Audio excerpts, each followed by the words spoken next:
अहाँ सबक समक्ष प्रस्तुत अछि मैथिली एकांकी पोखर बचाओ गाम बचाओ। एकांकीक लेखक छथि हमरा विद्यालय प्रधानाध्यापक श्री दिलीप कुमार झा।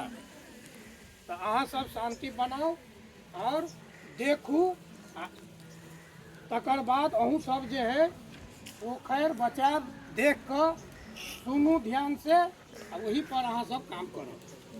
तो चलू आओ अहाँ सब, चलो एक आदमी उधर से इधर घूम जाएगा, चलो। राम राम बाबू। प्रणाम प्रणाम। के छी अहाँ सब? हमरा से कोन काज? कहलहुँ ई पोखर। कोन पोखर?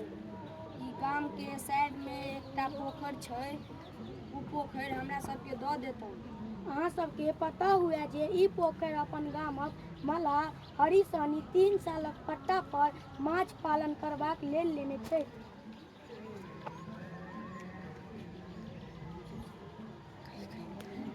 हम सब से नहीं कहलू, उ जे पोखर है ओके भरा के हम सब ओइ पर शॉपिंग मॉल खोलब, गाँव के विकास लेल शहर बनाएब।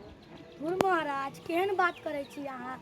ई पोखर हमर पुरखा खुनौल छै तो हमर निजी पोखर, मुदा 100 वर्ष से एकर सार्वजनिक उपयोग भऽ रहल छै।